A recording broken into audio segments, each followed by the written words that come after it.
Delegado Palumbo ontem comentou: General Comandante do Exército Brasileiro, o senhor permanecerá silente e omisso? Bolsonaro deveria ir para uma unidade do Exército por força de lei. E aí, general, o senhor também irá se curvar para o judiciário? Seguindo o exemplo aí da maioria dos senadores? O senhor não vai tomar nenhuma atitude? O Estatuto dos Militares não está mais em vigor? Aí ele cola aqui, ó, seção primeira das prerrogativas ali dos militares, tá? Artigo 73, as prerrogativas militares são constitucionais pelas honras, dignidade e distinções, tá? Uso, títulos, uniforme e tal. Cumprimento de pena de prisão e detenção somente em organização militar da respectiva força, cujo comandante-chefe ou diretor tem a precedência hierárquica. Acabou. Se qualquer tipo de instituição para prender o Jair tem que ser militar. Ou pode ser que não seja militar, mas aí depende da frouxidão do comandante do Exército. Depende da frouxidão dele. Eu acho que não depende de nada, porque frouxo é. Todos nós sabemos. Frouxo é. A reunião que foi feita na casa dele antes da prisão do Jair foi para isso. Tá? Mas aqui tem um ponto interessante para a gente comentar, que é o seguinte. E mais um ponto aí depois para fazer um corte, eu queria falar sobre isso também. O que a gente está vendo aqui é uma decorrência de uma coisa que é muito pouco falada, estudada, do positivismo. Eu tenho uma aula aqui no canal, exclusiva para membros, tá? Onde eu falo sobre a questão Christie. Porradaria, tiro, porrada, bomba. Cara, é uma baita aula mostrando o povo brasileiro entrou em guerra contra a Inglaterra. O povo brasileiro entrou em guerra com a Inglaterra. Tá? Nós tivemos a Batalha de Paranaguá. O povo da cidade montou canhão para lutar contra um navio de guerra inglês. História brasileira, lá pelos anos de 1860. Questão Christie. Aula exclusiva para membros. Ó, quantos membros novos hoje aqui? Deixa eu ver. Quantas pessoas já podem ver essas aulas? Ó, 232 pessoas já podem ter acesso a essas aulas. Tá? Tá aí, ó, procura aí Questão Christie. Aí na área de membros aqui do YouTube. Então, o que aconteceu ali foi o seguinte.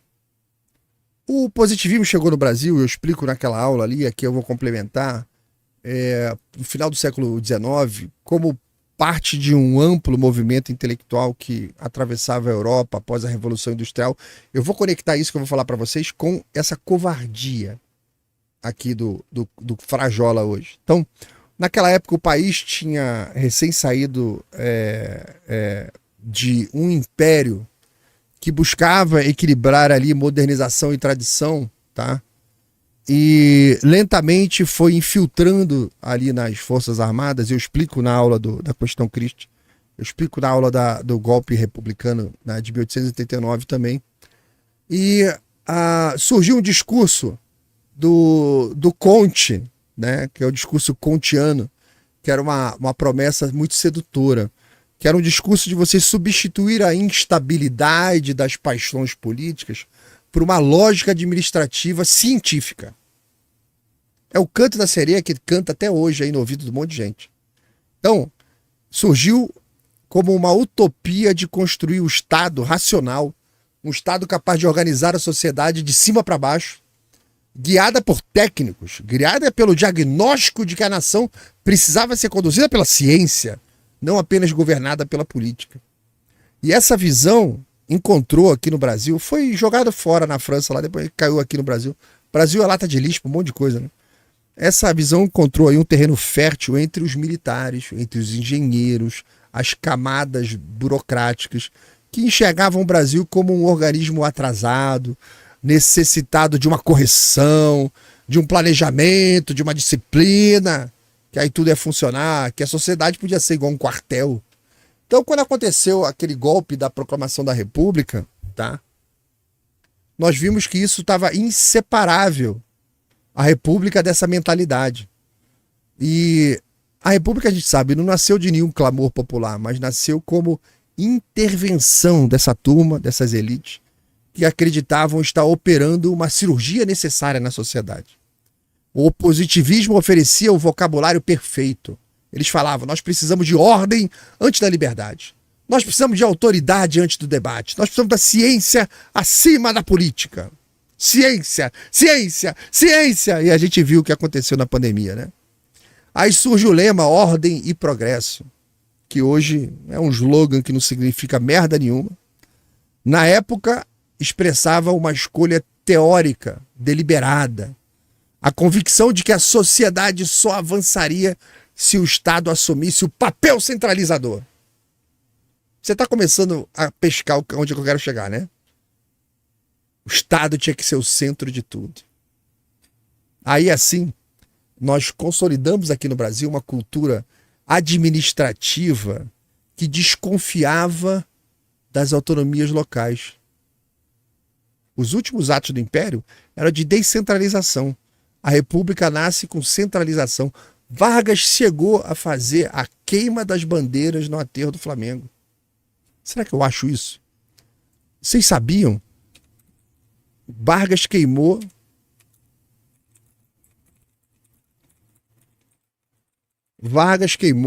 as bandeiras. Será que eu tenho aqui vídeo? Deixa eu ver. Aqui, ó. Cerimônia. Com grande imponência, comparecendo a esta solenidade cívica, aqui, ó. Senhores Presidentes da República, Ministros de Estado, Corpo Diplomático. Queimando todas as bandeiras dos estados, com a tremenda centralização de poder na República. É positivismo puro. Puro. Centralização total naquele que poderia fazer a felicidade da nação através da concentração de poder no colo dele. Começaram a desconfiar das autonomias locais, destruíram as autonomias locais. Eles viam o cidadão como um tremendo incapaz. O positivista é assim, cidadão incapaz. Tanto que nós tivemos a revolta da vacina, que eles tentaram aplicar vacina obrigatória em todo mundo, e invadindo a casa das pessoas durante o dia, com o marido no trabalho, entrava um monte de homem na casa da mulher, arrancava a roupa da mulher para dar uma vacina na bunda da mulher. O cara chegava de noite em casa, o pau comia, o cara ficava puto, saía de casa lá. Tiveram bairros no Rio de Janeiro fechados, com barricadas para o Estado não entrar. O Estado não entrar. Aconteceu, revolta da vacina no Rio, profundamente positivista. Então o Estado positivista olha o cidadão como um incapaz, aquele que precisa ser cuidado, tá? Aqui, ó, só para terminar, isso aqui é um minutinho só. Cerimônia de queima das bandeiras dos estados. E altas autoridades civis e militares. As bandeiras representando os estados do Brasil. Abolidas pela nova Constituição, enfileiradas aguardam o momento da cremação. Cremação da bandeira dos estados, cara, olha isso. Getúlio Vargas chega ao campo do Rússio para assistir à solenidade. Perto da glória, isso aí. A missa campal, rezada num grandioso altar armado em conjunção com o altar da pátria, foi celebrada por... Detalhe, Vargas era fascista, simpático do nazismo.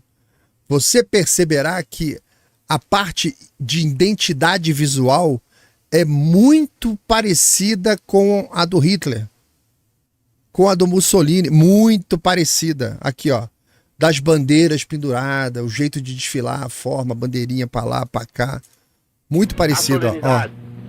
A missa campal, rezada num grandioso altar armado em conjunção com o altar da pátria, foi celebrada por sua eminência, o cardeal D. Sebastião Leme, acolitado de altos dignatários da igreja.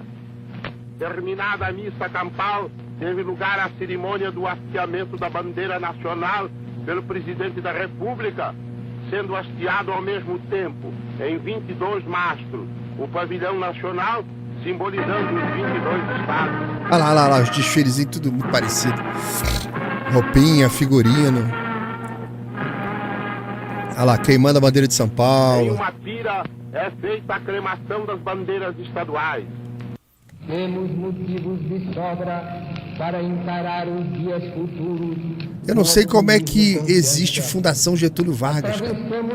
Era como se tivesse Fundação Adolf Hitler, Fundação Mussolini. Com as forças dispersas e malbaratadas. Isso é a nossa história. e as instituições inadequadas Olha o discurso. fomentavam a desorganização política e administrativa. Abolimos as bandeiras e escudos estaduais e municipais, os hinos regionais e os partidos políticos. Tudo isso se fez visando consolidar a unidade política e social do Brasil, e numa época em que tais medidas pareciam temerárias. O que é isso aqui? O que exatamente é isso aqui? Era a consolidação de uma cultura que a gente sofre dela até hoje. O Palumbo que escreveu ali para o comandante do exército Frajola, estou conectando com isso aí, tá? Pra você ver que isso aqui é antigo, tá? Eles fizeram uma total destruição das autonomias locais. Com centralização tudo na capital, que na época era o Rio de Janeiro. Então, destruíram, no máximo que puderam, tudo que pudesse ser uma identidade local. Toda a diversidade regional foi ali, ó, sendo destruída em nome da racionalização do país, da administração científica. Então, essa matriz mental não ficou restrita ao nascimento da República. Ela foi se expandindo por todas as décadas seguintes e permanece até hoje. A construção de Brasília, o fortalecimento do executivo, a hipertrofia dos ministérios, a concentração de tributos em Brasília, o esvaziamento dos políticos dos estados, tudo isso é uma continuidade desta merda de Vargas. Nós ainda vivemos a era Vargas. Não se esqueçam disso. Nós ainda estamos dentro da era Vargas. Tudo é decorrente de Vargas. Tudo é consequência de Vargas. Então, todo esse esvaziamento, toda a concentração de tributo, tudo permanece até hoje. Tudo isso reflete o espírito positivista. Tá? A crença de que o desenvolvimento depende de um centro forte, de uma coordenação tecnicamente superior ao resto da sociedade burra. O inteligente é o cara que está no governo. Então, ao longo do século XX, essa disposição teórica positivista aqui no Brasil ficou muito parecida com outras ideologias que estavam rodando no mesmo tempo, reforçando ali aquela centralização do Estado e a perseguição aos inimigos. Isso lá na Europa atendeu pelo nome de fascismo, de nazismo.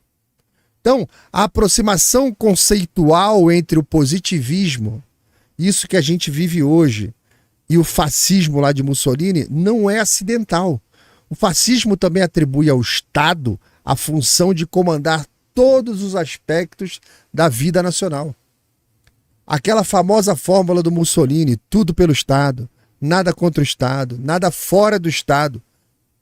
Isso vai sintetizando ali um princípio de que o próprio positivismo já nutria isso na sua forma menos ruidosa. A ideia de que a sociedade deve ser moldada, a sociedade deve ser educada. Lembra do Barroso? Falando em recivilizar o brasileiro, da direita? Lembra do Barroso? Positivismo na veia. A sociedade tem que ser moldada, a sociedade tem que ser educada, a sociedade tem que ser corrigida por uma autoridade superior. Quem? A Janja, o Lula. Então, ambos esses sistemas, tanto o positivismo aqui no Brasil como o nazismo, o fascismo, eles rejeitam a espontaneidade social, eles rejeitam a autonomia individual, a pluralidade política, os poldaios, e ambos eles ficam vendo o conflito que acontece e surge como uma falha a ser eliminada. Você percebeu que agora qualquer coisa que você fale do STF é golpe de Estado? A abolição violenta do Estado Democrático de Direito? Isso é lá dos anos 30. Isso vem de 1860 aqui do Brasil. Isso vem do Conte. Ambos confiam em corpos técnicos. Positivismo, fascismo, ambos. Pode botar, sempre quando falar fascismo, nazismo tá junto. A solução para ele eram corpos técnicos disciplinados como agentes do verdadeiro bem comum. A sociedade não sabe o que quer, eu sei, e eu farei, passando por cima de qualquer um. É o que o Estado faz hoje. A diferença é que o fascismo se apoia numa estética puramente nacionalista, mobilizadora, enquanto o positivismo, principalmente o brasileiro, ele se sustentava num discurso frio daquela administração científica. Até hoje é assim.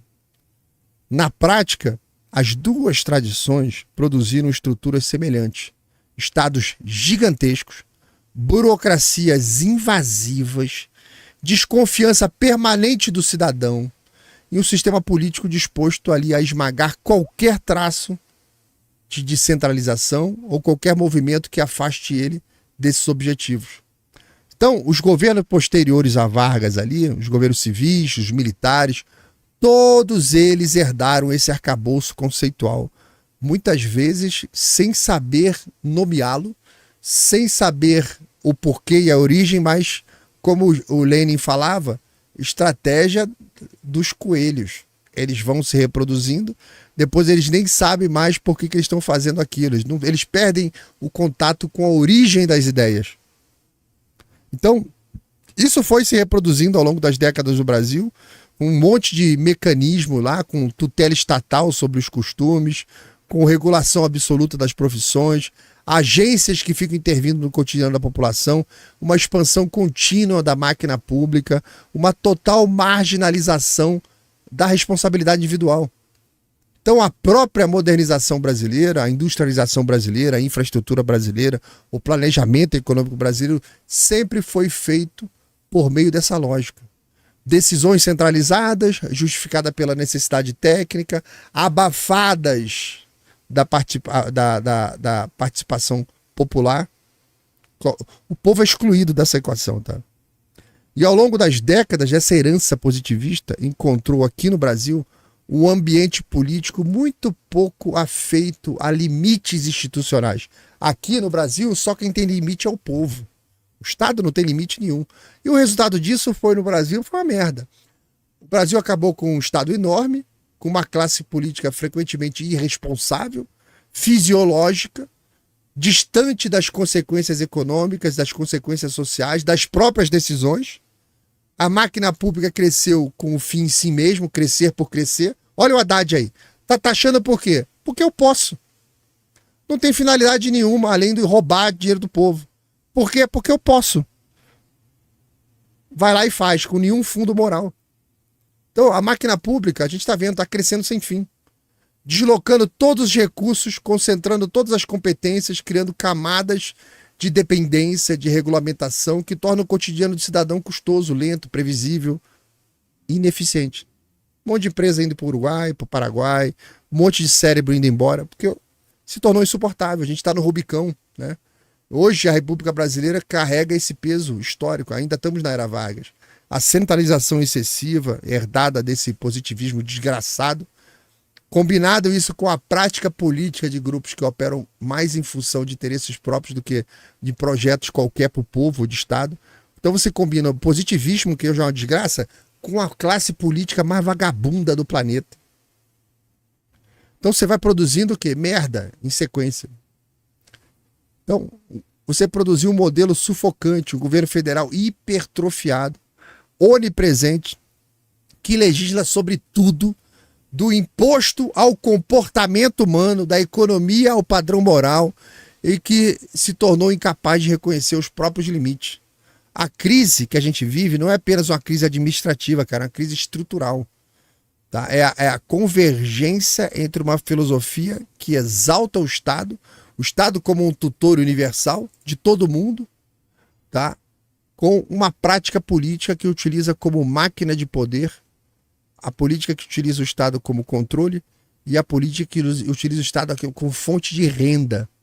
O resultado que a gente está vendo hoje é um país que a gente virou uma república pesada, lenta, centralizadora e, em última instância, absolutamente incapaz de devolver para o cidadão qualquer tipo de serviço, autonomia, tudo que o positivismo tirou do brasileiro.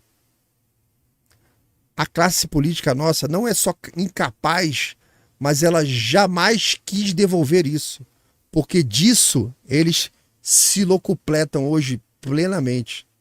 estão todos enriquecendo. Estão todos aí mortos de rico, aí, cheio de dinheiro, não sabem o que fazer com o dinheiro que estão roubando do povo brasileiro. É impressionante, cara. E aí, você sabia que o positivismo é quase que uma xerox do